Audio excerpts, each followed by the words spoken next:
Hello बच्चों, आज हम लोग करंट इलेक्ट्रिसिटी का लेक्चर नंबर 6 स्टार्ट करने जा रहे हैं और इस लेक्चर में हम लोग पढ़ेंगे Wheatstone bridge and its application और साथ में पोटेंशियोमीटर एंड इट्स एप्लीकेशन। ये दो लास्ट टॉपिक हैं इस चैप्टर के। इसके बाद नेक्स्ट लेक्चर से हम लोग न्यूमेरिकल प्रॉब्लम सॉल्व करेंगे। ठीक है, तो सबसे पहले हम लोग पढ़ेंगे व्हीटस्टोन ब्रिज क्या होता है। Wheatstone bridge is an arrangement of 4 resistors in such a way that by knowing the value of other 3 resistors we can find out the value of fourth one. Wheatstone bridge एक ऐसा arrangement है 4 resistors का जिसके through हम किसी unknown resistance की value find out करते हैं जबकि हमें बाकी 3 रेजिस्टेंस की वैल्यू पता हो। ठीक है, इस तरह कुछ अरेंजमेंट होता है। ये अरेंजमेंट रेजिस्टेंस का ऐसा होता है कि ना ही ये चारों रेजिस्टर्स पैरेलल में होते हैं और ना ही ये सीरीज में होते हैं। ठीक है, और जब एक्सटर्नल सोर्स से हम कनेक्ट करते हैं इस अरेंजमेंट को तो इसमें करंट फ्लो होती है I।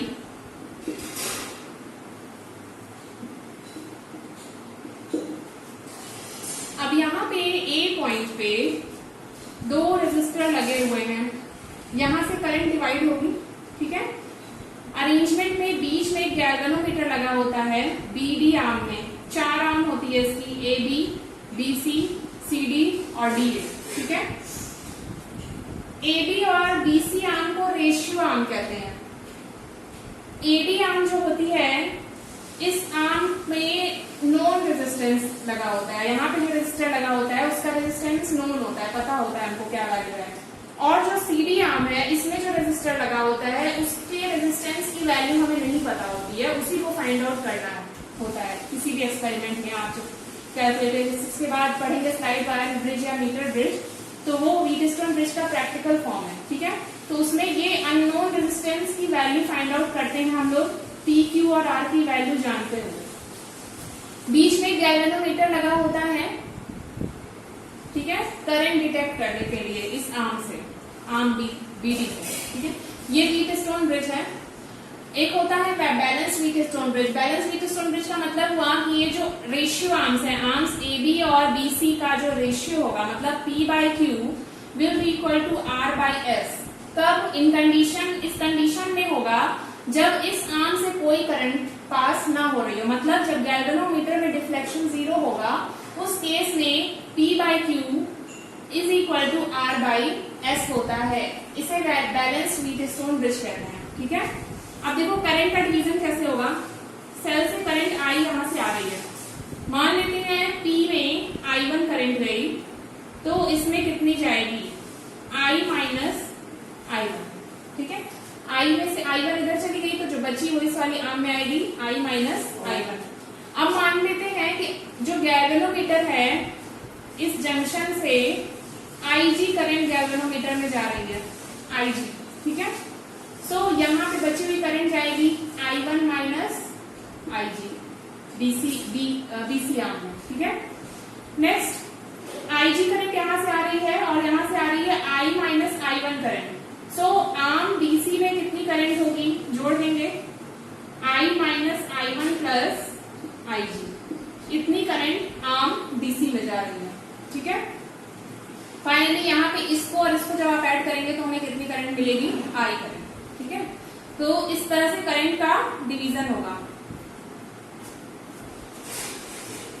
According to condition of balance Wheatstone bridge, P/Q is equal to R/S in case IG is equal to 0।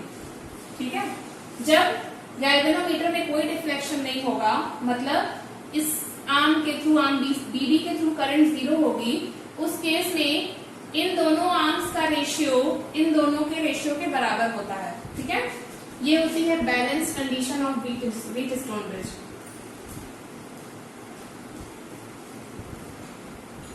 Of Wheatstone bridge. ठीक है, इसको प्रूफ भी हम लोग कर सकते हैं। देखो कैसे। इसको प्रूफ करने के लिए हम लोग किरचॉफ्स रूल का यूज करेंगे। ठीक है, किरचॉफ्स सेकेंड रूल।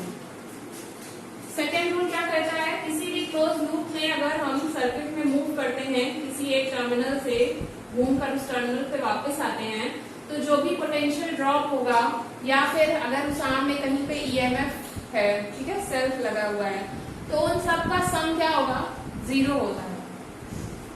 यहां से मूव करना स्टार्ट करते हैं in loop A B D A, in loop A B D A proof पढ़ना है हम लोग। इस लूप में मूव करते हैं, यहां से चलते हैं, तो in the direction of current, ये करंट की डायरेक्शन में हम लोग मूव कर रहे हैं, तो जो पोटेंशियल ड्रॉप अक्रॉस पी होगा वो पॉजिटिव होगा और वो होगा आईपी, I1P, ठीक है। आगे चलते हैं, यहाँ पे मान लेते हैं कि गैल्वेनोमीटर के अक्रॉस जो रेजिस्टेंस है वो है G, ठीक है।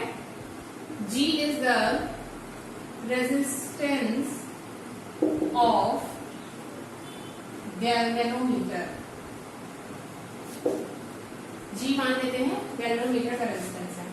अब नेक्स्ट बी टर्मिनल से डी टर्मिनल की तरफ जब मूव करेंगे तो यहाँ पे अगेन हम लोग करंट की डायरेक्शन मूव कर रहे हैं, IG करंट है और G के अक्रॉस जो रेजिस्टेंस है वो G है, तो हम लोग यहाँ पे फिर से लिखेंगे P plus IG into G, ठीक है।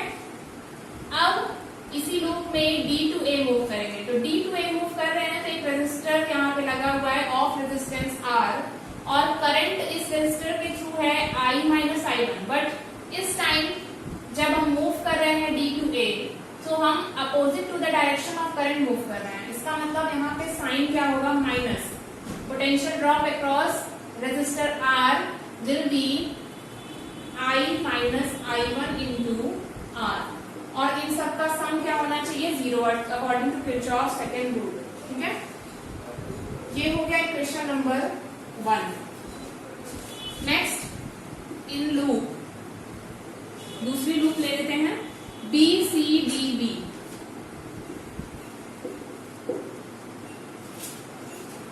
B C D B में जब मूव करेंगे तो क्या होगा, B से C मूव कर रहे हैं तो डायरेक्शन ऑफ करंट के अकॉर्डिंग हम लोग चल रहे हैं, तो Q के अक्रॉस जो पोटेंशियल ड्रॉप होगा वो होगा I1 minus IG into Q, ठीक है। अब C टू D मूव करेंगे, C टू D को जब हम मूव कर रहे हैं तो opposite to the direction of current move कर रहे हैं, डायरेक्शन ऑफ करंट ये है और हम लोग मूव इस डायरेक्शन में कर रहे हैं, so potential drop across S होगा minus I minus I1 plus IG into S, ठीक है, current into resistance.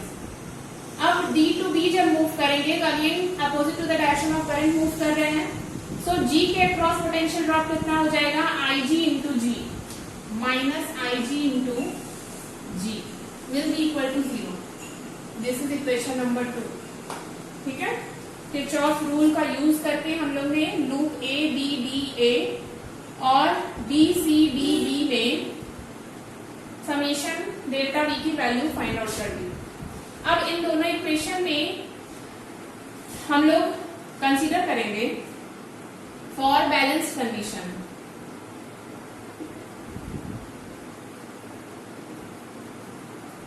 For balanced condition of Wheatstone bridge IG is equal to 0, ठीक है। बैलेंस्ड कंडीशन जब कंसीडर करेंगे तो IG 0 हो जाएगा, ये IG इज इक्वल टू 0 की वैल्यू इक्वेशन नंबर 1 और 2 में पुट करेंगे तो कितना आएगा, इक्वेशन नंबर 1 में जब IG is equal to 0 put करेंगे तो आएगा I1P minus I1R is equal to 0, या इसको हम लोग लिख सकते हैं I1P is equal to I minus I1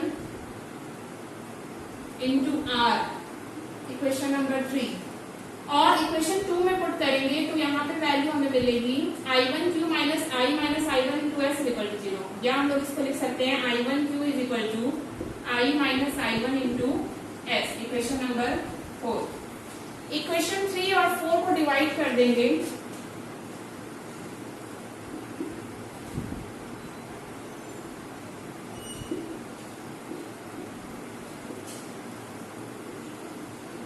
equation 3 और 4 को डिवाइड करेंगे तो हमें क्या मिलेगा, I1P upon I1Q is equal to I minus I1R upon I minus I1S, ठीक है। यहाँ पे I1 से कैंसिल हो जाएगा, I माइनस I1 कैंसिल हो जाएगा। तो हमें क्या मिला, P by Q is equal to R by S. ठीक है. This equation shows that under balanced condition of Wheatstone bridge, that means when Ig is equal to 0, in that case the ratio of P and Q is equal to the ratio of R and S. इस equation से अगर हमें P by Q की value पता होगी, मतलब P, Q और R की वैल्यू पता होगी, तो S की वैल्यू फाइंड आउट की जा सकती है. मैंने स्टार्टिंग में बताया था S क्या होगा, अननोन रेजिस्टेंस, जिसकी वैल्यू हमें फाइंड आउट करनी है bye knowing the value of P, Q and R. ठीक है. स्लाइड वायर ब्रिज और मीटर ब्रिज, ये जो है व्हीटस्टोन ब्रिज का प्रैक्टिकल फॉर्म है. इसमें क्या होता है कि एक वुडन बोर्ड पे कॉन्स्टेंटिन और मैग्नेट का वायर लगा होता है, जो यहाँ पे एक AB शो किया गया है. ठीक है. इस वायर की लेंथ 1 मीटर होती है और मेजर करने के लिए लेंथ यहाँ पे एक मीटर स्केल लगी होती है 100 सेंटीमीटर की. ठीक है. कनेक्शन के लिए मेटेलिक स्ट्रिप्स लगी होती हैं, जिससे R और S का कनेक्शन होता है. साथ में जो बीच में गैल्वेनोमीटर लगा था मीटर ब्रिज में, व्हीटस्टोन ब्रिज में, उसको कनेक्ट करने के लिए भी मेटेलिक स्ट्रिप्स लगी होती हैं कॉपर की. ठीक है. ये जो J डिनोट किया गया है, ये जॉकी होता है, जिसके थ्रू हम इस वायर पे नल पॉइंट ढूंढते हैं. नल पॉइंट का मतलब क्या हुआ कि इस वायर पे वो पॉइंट जहां पे गैल्वेनोमीटर में कोई डिफ्लेक्शन ना हो, मतलब गैल्वेनोमीटर के थ्रू करंट 0 हो. ठीक है. उसी पॉइंट को वायर पे कहते हैं नल पॉइंट. और उस पर्टिकुलर पॉइंट के लिए ये जो लेंथ है A से J तक, इस लेंथ को L से डिनोट किया गया है और J टू B की लेंथ को 100 माइनस L. ठीक है. Resistance, if resistance per unit length of wire is R, अगर इस पूरे वायर AB का रेजिस्टेंस पर यूनिट लेंथ जो है वो स्मॉल r है, तो ये जो रेजिस्टेंस P है, ठीक है, इस लेंथ का रेजिस्टेंस कितना होगा. सो देयरफॉर रेजिस्टेंस ऑफ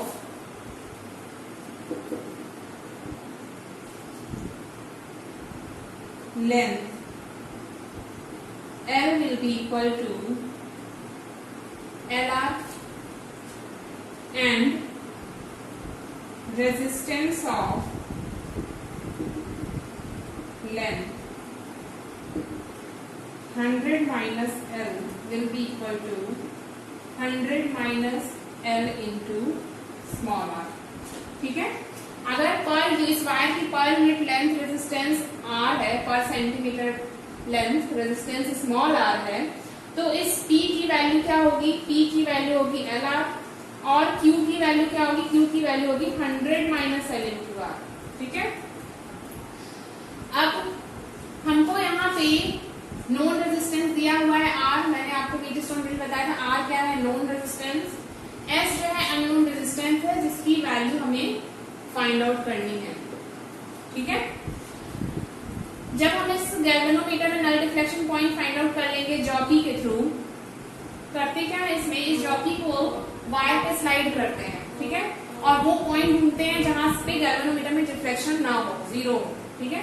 उसी पर्टिकुलर पॉइंट के लिए L और 100 प्लस माइनस L की वैल्यू नोट करते हैं, और जो प्रिंसिपल मैंने बताया था आपको व्हीटस्टोन ब्रिज का, उसको यूज करके S की वैल्यू फाइंड आउट करते हैं.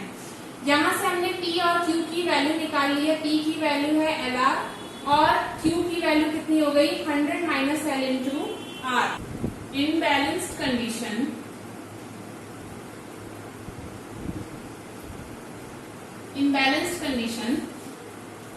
when there is no current through galvanometer, in that case P by Q will be equal to R by S. ठीक है. व्हीटस्टोन ब्रिज का प्रिंसिपल यही कहता है. Under balance condition the ratio of ratio arms, that is P by Q, is equal to known resistance divided by unknown resistance. अब P और Q की value अभी हम लोग ने फाइंड आउट की थी, कितना था, L इंटू आर, और Q की थी 100 माइनस L इंटू आर। यहां से R कैंसिल हो जाएगा, सो मिला हमें L upon 100 minus L is equal to R upon S। यहां से S हम लोग लिख सकते हैं, S is equal to 100 minus L upon L into R।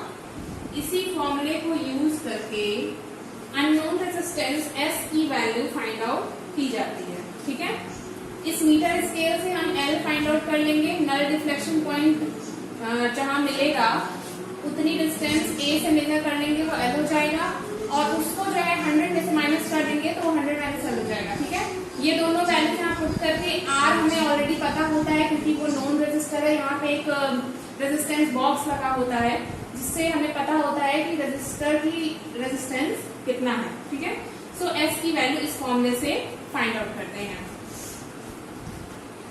इसको स्लाइड वायर ब्रिज इसलिए कहते हैं क्योंकि यहाँ पे हम जो null deflection point find out कर रहे हैं वो जॉकी को वायर पे स्लाइड करके फाइंड आउट करते हैं। ठीक है, जॉकी को अलग अलग प्लेस पे ऐसे धीरे धीरे स्लाइड करके जाते हैं वायर पे, और वो पॉइंट फाइंड आउट करते हैं जिसमें कि जी में कोई डिफ्लेक्शन ना हो। और मीटर ब्रिज इसलिए कहा जाता है क्योंकि यहाँ पे जो वायर यूज किया जाता है इस प्रैक्टिकल में, ठीक है, वो उसकी लेंथ कितनी होती है, 1 मीटर, इसीलिए इसको मीटर ब्रिज कहते हैं। ठीक है, ये जो टॉपिक है मीटर ब्रिज, इसका प्रैक्टिकल आप लोग को करना है, एक्सपेरिमेंट है आपके कोर्स में। सो जब करना होगा तब इसको आप प्रैक्टिकली लैब में देखेंगे कि ये कैसा होता है।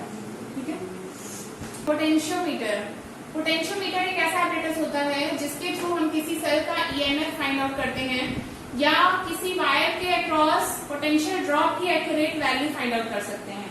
ठीक है, ये कुछ इस तरह का अरेंजमेंट होता है। वुडन बोर्ड पे कई सारे पैरेलल वायर्स लगे होते हैं थ्रू मेटेलिक स्ट्रिप, या तो एक लंबा वायर हो या उस वायर को कई पार्ट्स में 1 मीटर के सेक्शन करके पैरेलल में कनेक्ट किया जाता है मेटेलिक स्ट्रिप के थ्रू। ठीक है, यहाँ पे देखिए शो किया गया है 4 वायर लगे हुए हैं। जनरली जो लैब में आप देखेंगे उसमें 10 वायर्स वाला पोटेंशियोमीटर है। ठीक है, सो 100 सेंटीमीटर के वायर्स पैरेलल में मेटेलिक स्ट्रिप के थ्रू कनेक्टेड हैं एक दूसरे से, और ये जो है पॉइंट ए शो कर रहा है, यहाँ से आपकी स्केल स्टार्ट हो रही है, 0 है, 100 सेंटीमीटर का वायर लगा है, फिर इसी यहीं से दूसरा वायर कनेक्टेड है 100 centimetre, then again 100 centimetre, 100 centimetre. ठीक है, 4 वायर यहाँ पे शो किया गया है। साथ में ए पॉइंट से गैल्वेनोमीटर के थ्रू जॉकी लगी हुई है, जॉकी के थ्रू हम नल डिफ्लेक्शन फाइंड आउट करेंगे। एक्सटर्नल सोर्स बैटरी लगा हुआ है ऑफ EMF E एप्सिलॉन या E। एमीटर लगा है करंट मेजर करने के लिए कि वायर के थ्रू करंट कितनी है। Rheostat is to maintain the current in the circuit. ठीक है, अब इसके बाद देखिए प्रिंसिपल क्या है पोटेंशियोमीटर का। पोटेंशियोमीटर का प्रिंसिपल ये कहता है कि potential drop across any length of the wire is directly proportional to that length. इस वायर में किसी भी 2 पॉइंट के बीच में अगर पोटेंशियल ड्रॉप V है तो वो किसके प्रोपोर्शनल होगा, वायर की उस लेंथ के डायरेक्टली प्रोपोर्शनल होता है। ये पोटेंशियोमीटर का प्रिंसिपल है। ठीक है, इसको हम लोग प्रूव कर सकते हैं using Ohm's law. If we are taking a wire of resistivity rho and having cross sectional area A and current flowing through the wire is I and resistance of the wire is R. In that case, using Ohm's law, we can write potential drop across the length L of the wire is equal to I into R. ठीक है, हम लोग ने R का एक formula पढ़ा है, R is equal to rho L by A. ये वैल्यू यहाँ पे पुट कर देंगे तो V इज इक्वल टू हो जाएगा I into rho into L by A. यहाँ पे प्रिंसिपल में कंडीशन भी होती है साथ में, V is directly proportional to L provided that there must be steady current in the wire and the area of cross section should be constant. ठीक है, V डायरेक्टली प्रोपोर्शनल होगा कब, जब जिस वायर के लिए हम पोटेंशियल ड्रॉप कैलकुलेट कर रहे हैं उस वायर का क्रॉस सेक्शनल एरिया कांस्टेंट हो और उस वायर से स्टेडी करंट फ्लो हो रही हो। ठीक है, सो इस फॉर्मूले में अगर I और A कांस्टेंट है, I और A चेंज नहीं हो रहे हैं, सो किसी particular material of the wire के लिए I, रो और A कांस्टेंट होगा। ठीक है, तो हम लोग इसको लिख सकते हैं K इंटू L, इस पूरे को K मान लिया, here K is equal to I rho by A। ठीक है, K is a constant, so इससे हमें क्या पता चलता है, V is directly proportional to L। यहां से हम लोग एक चीज और लिख सकते हैं, V by L is equal to K, और इसको बोलते हैं पोटेंशियल ग्रेडियंट।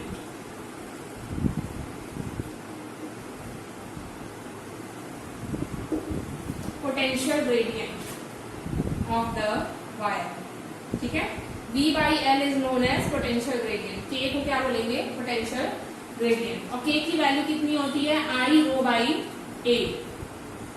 ठीक है, सो इसके वर्किंग में क्या हम लोग देखते हैं, यहाँ पे वुडन बोर्ड पे पैरेलल में 100 सेंटीमीटर के कई सारे वायर्स लगे होते हैं।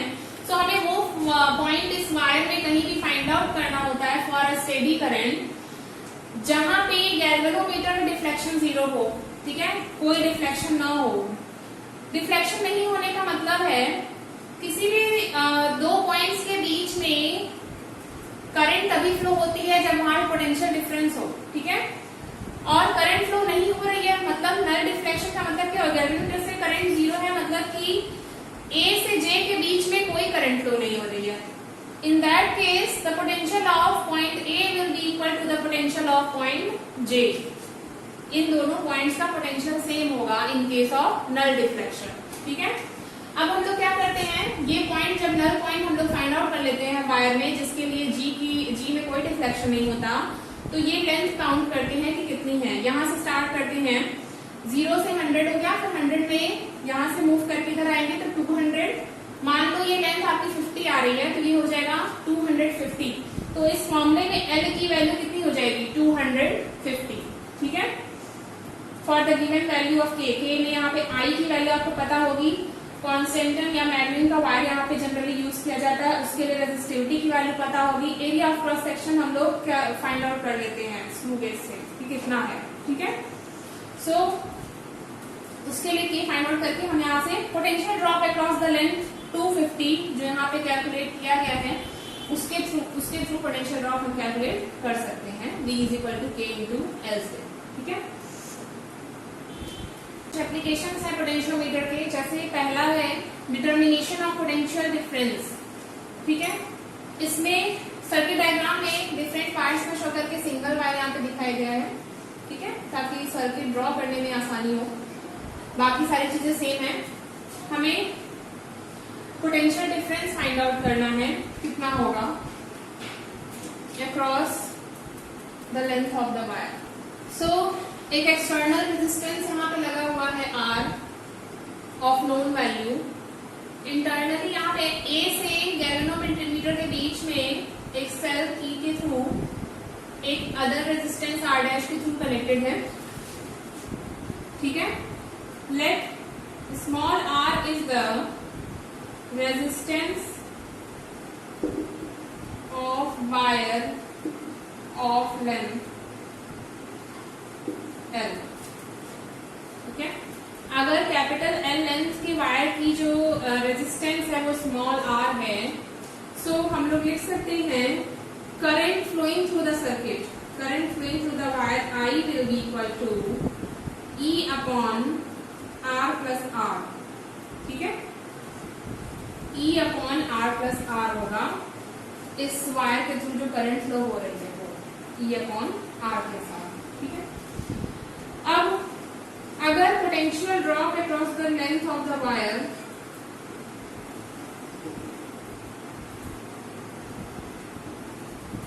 वो है IR, क्योंकि R क्या है, L लेंथ का रेजिस्टेंस है और current flowing through the wire is I है। तो यहाँ पे I की वैल्यू पुट करेंगे तो पोटेंशियल ड्रॉप हमें कितना मिलेगा,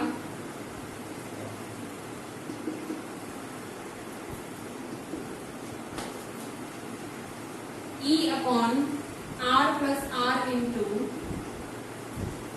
आर। ठीक है, अब हम लोग पोटेंशियल ग्रेडियंट की वैल्यू लिख सकते हैं। Potential gradient will be equal to potential drop across length L।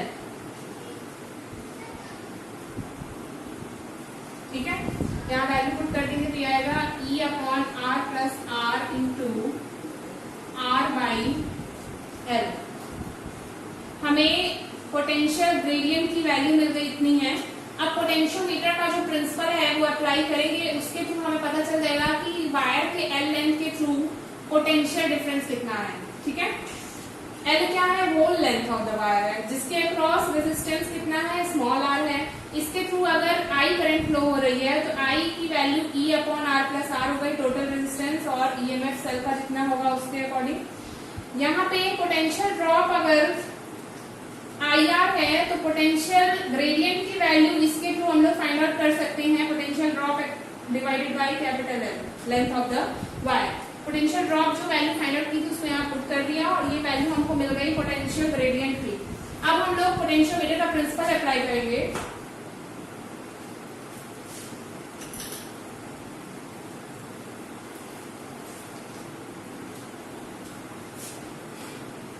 According to principle of potentiometer V is equal to KL।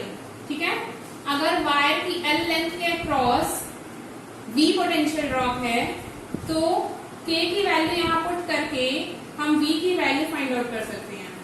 K की वैल्यू कितनी आई है, E upon R plus R into L by L। ठीक है, इस फॉर्मूले का use करके सर्किट डायग्राम के थ्रू हम L की वैल्यू फाइंड आउट कर सकते हैं। L पता होगा, R की वैल्यू वहां पे नोन होगी, जो particular material of the wire है उसके लिए रेजिस्टेंस कितना है, एक्सटर्नल सोर्स जो हमने लगा रखा है उसका EMF पता होगा। तो इस L लेंथ के थ्रू पोटेंशियल ड्रॉप कितना है, पोटेंशियल डिफरेंस कितना है, वो इस फॉर्मूले से कैलकुलेट कर सकते हैं। ठीक है, next application is comparison of EMF of two cell. Potentiometer के थ्रू हम दो सेल की EMF को कंपेयर कर सकते हैं। ठीक है, कैसे, सर्किट कनेक्शन यहाँ पे दिया है, रियोस्टेट लगा होता है स्टेडी करंट मेंटेन करने के लिए, और यहाँ पे दो सेल्स लगी हुई हैं जिसका EMF E1 और E2 है। ठीक है, ये की पॉइंट्स हैं। अगर की को हम यहाँ 1 और 3 के बीच में कनेक्ट करेंगे तो करंट जो है E1 के थ्रू फ्लो होगी, फर्स्ट सेल के थ्रू, और अगर की को 3 और 2 के बीच में कनेक्ट करेंगे तो करंट जो है सेकेंड सेल के थ्रू फ्लो होगी। ठीक है, मतलब ये वाला डिस्कनेक्ट हो जाएगा अगर यहाँ पे कनेक्ट करेंगे, और इसमें कनेक्ट करेंगे तो ये वाली सेल डिस्कनेक्ट हो जाएगी। ठीक है, ये 1 2 3 का यही मतलब है, यहाँ पे ये 2 वे की है। अब according to principle of potentiometer E1 क्या हो जाएगा, पहली सेल का EMF हम लोग क्या लिख सकते हैं, जब हम नल डिफ्लेक्शन फाइंड आउट करेंगे पहली सेल के लिए, अगर नल डिफ्लेक्शन यहाँ पे आया है J पॉइंट पे, ठीक है, और इस A से J की लेंथ L1 है, तो according to the principle we can write E1 is equal to K into L1, and for other cell E2 is equal to K into L2 अगर नल डिफ्लेक्शन J1 पे मिला है और इस A से J1 की लेंथ L2 है। ठीक है, इन दोनों इक्वेशन को डिवाइड कर देंगे,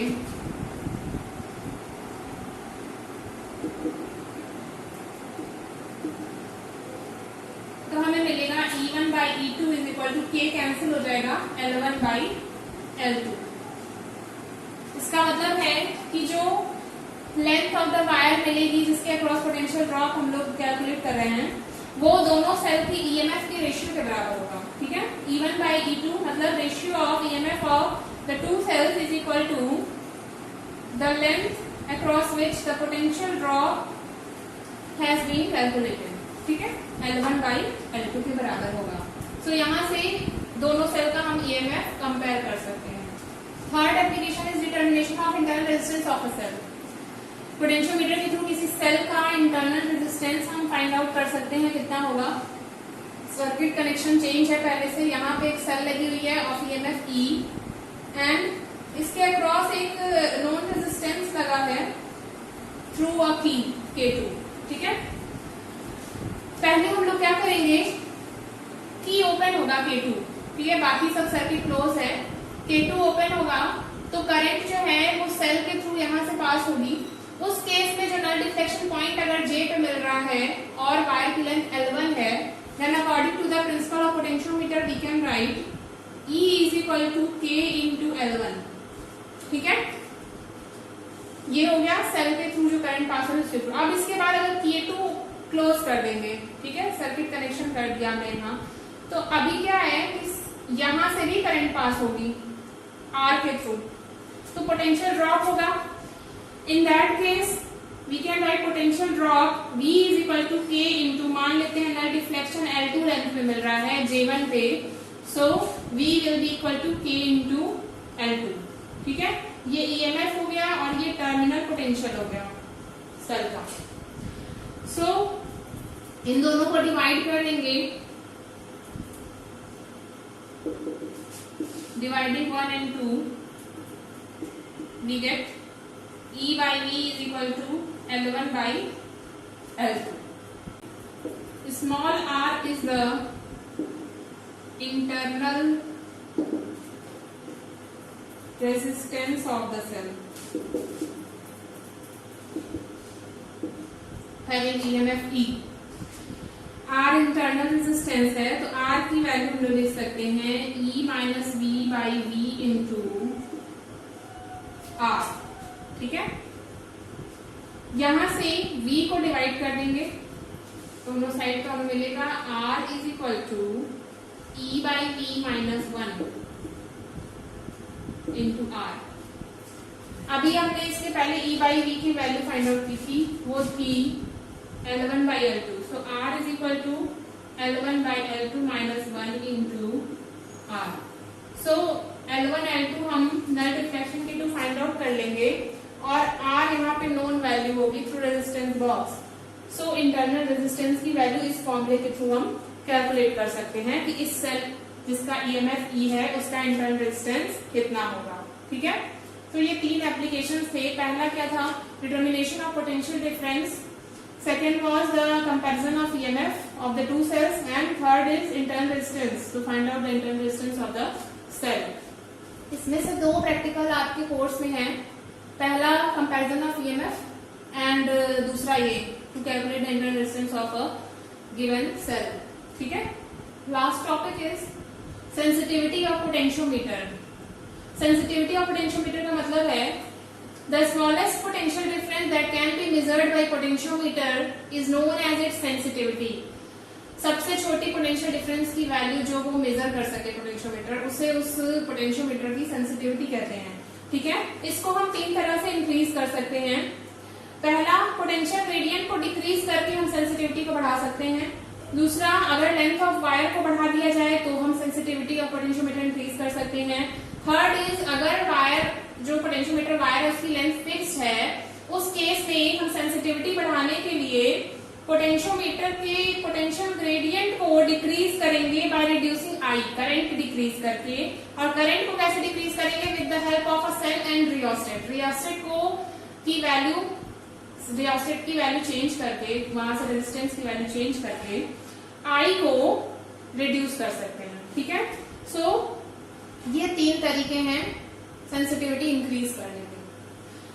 सो यहाँ पे हम लोग का टॉपिक, लास्ट टॉपिक खत्म होता है और ये चैप्टर भी ओवर होता है, करंट इलेक्ट्रिसिटी। इसके बाद हम लोग इस चैप्टर से रिलेटेड एनसीईआरटी के न्यूमेरिकल्स सॉल्व करेंगे नेक्स्ट लेक्चर में, ठीक है। Thank you class.